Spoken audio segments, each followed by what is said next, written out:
This monster enters the school at 11:32:58. These gentlemen have been at this scene, these officers, long before that.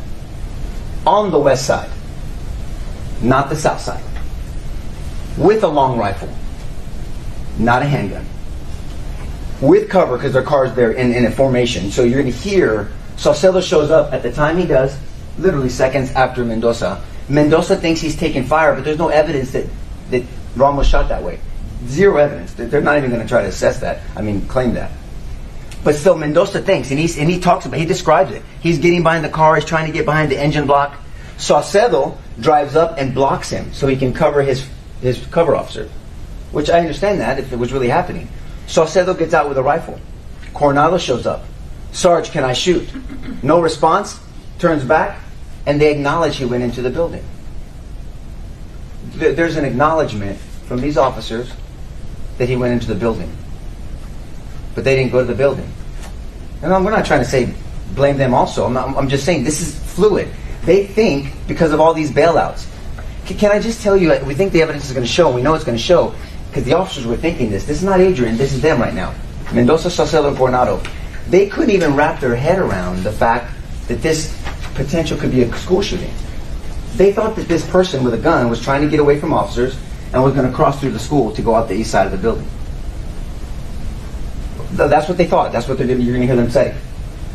Let me tell you what's super important, because Bill told you, the government told you, that Adrian is assessing the situation. You're going to hear about that. You're going to hear about observing, orienting yourself to the situation, deciding, then acting. It's called OODA loop, okay? You're going to hear about evidence like that. This is objective evidence, not anybody's opinion, because you're going to hear it yourself. At 11:32:59, 1 second after this monster got into the building, Adrian calls out, he should be on the west side, supposed to be wearing black. Why? Because Melody's with him, telling him information, and he's collecting data.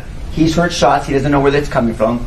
Everybody thinks they're being shot at, including Melody, including these officers, and he does what his training tells him to do: relay information. He's relaying information. He's not seeing anything. Nothing's been done in his presence. When they read out the indictment, nothing was done in his presence. In his presence, he relays it. These times are critical, and we're going to humbly ask you to stay focused on these times.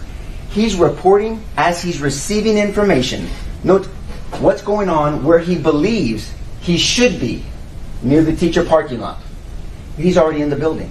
And then 22 seconds later, he is shooting into those classrooms. And then seconds later, he's in the classroom. Opportunity and ability. This is what it's going to play out to. I know when you speak in generalities, it's easy to make an accusation until you have to peel the onion back. Until you have to come into specifics. And we've asked you guys, we asked you for your permission in jury selection if we could ask tough questions. And it's always tough to ask tough questions about a tough case and sensitive situations. That's why we ask you those specific questions. But we're going to do it because we have to. But this is what the evidence is going to show. And the government's going to have to stand up when this is all over and after you've heard all the evidence.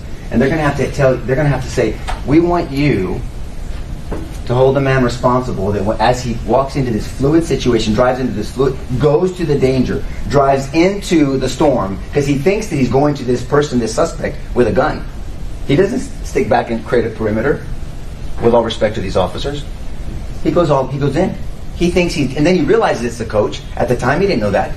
And you'll see the funeral video, like Jason said. And they're going to have to say that when he radios, because that's when he knows, Melody's with him. She's not going to know what times. A second after, he's already in the building. How can he delay, distract, or deter someone when he doesn't see him? He's completely on the opposite side of a building. And by the time he finds out the situation, observes and orients, and then communicates, he's already in the building. And then seconds later, this animal is stealing children from Uvalde community. So what the government will say and do is they'll want you to focus on Coronado's video. Remember Coronado, the one that was here initially and was asked to shoot, and then and he'll talk to you about it, and then goes to this side, and you'll see him running up from the other side. You'll see his body cam video running up this way. One thing that we want you to focus on though is his body cam video and Mendoza's body cam video. They have body cam videos.